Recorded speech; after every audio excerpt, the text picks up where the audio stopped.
Iran மீது தொடுத்து வருகிற இந்த அநாகரிகமான ஆக்கிரமிப்பு போரை இதில் இந்திய அரசு அமைதி காப்பது கண்டிக்கத்தக்கது. உடனடியாக போரை நிறுத்த வலியுறுத்தி இந்திய பிரதமர் ட்ரம்புடைய நடவடிக்கை அனைத்துலக நாடுகளாலும் இன்றைக்கு கண்டிக்கப்பட்டு வருகிறது. பிரிட்டன் கூட இந்த போர் தேவையில்லை என்று சொல்லியும்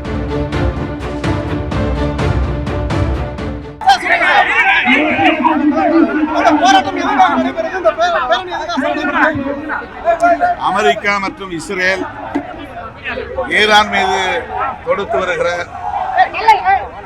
இந்த அநாகரிகமான ஆக்கிரமிப்பு போரை தமிழ்நாட்டின் சார்பில் வன்மையாக கண்டிக்கிற வகையில் இந்த ஆர்ப்பாட்டம் நடைபெற்றுக் கொண்டிருக்கிறது. ஈரான் உச்ச தலைவர் காமெனி அவர்கள் படுகொலை செய்யப்பட்டிருக்கிறார். மேலும் குழந்தைகள் உள்ளிட்ட பலர் கொல்லப்படுகின்றனர். அமெரிக்காவின் இந்த அடாவடி அராஜக அரசியல் உலகத்தின் அனைத்து நாடுகளிலும் பெரும் தாக்கத்தை பாதிப்பை ஏற்படுத்தி வருகிறது. வளைகுடா நாடுகளில் ஈரான் உள்ளிட்ட அனைத்து வளைகுடா நாடுகளிலும் இந்தியர்கள், குறிப்பாக தமிழர்கள், பல்லாயிரக்கணக்கானவர்கள் வேலை செய்து வருகிறார்கள். அவர்களின் உயிர்களுக்கும் பாதுகாப்பற்ற நிலை உள்ளது.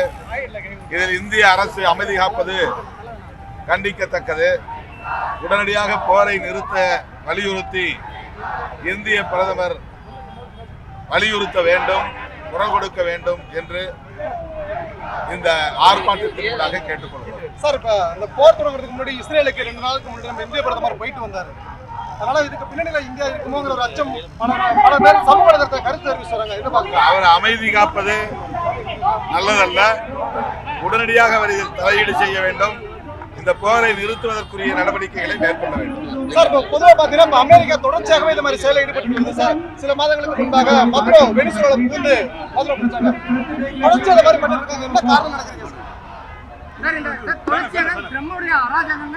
தொடர்ச்சியா இந்த மாதிரி பண்ணிட்டு வராங்க சார். இஸ்லாமியர்களுக்கு எதிராக தொடர்ந்து செயல்பட்டு வருவதாகவும் தெரிவிக்கப்படுகிறது. ட்ரம்புடைய நடவடிக்கை அனைத்துலக நாடுகளாலும் இன்றைக்கு கண்டிக்கப்பட்டு வருகிறது.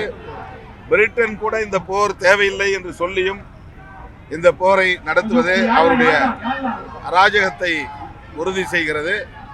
இதனால் உலகப் போர் மூடுவதற்கும் சாத்தியக்கூறுகள் இருப்பதாக பலர் சுட்டிக்காட்டி வருகின்றனர். இந்த நிலையில் இந்தியா அமைதி காப்பது நல்லதல்ல.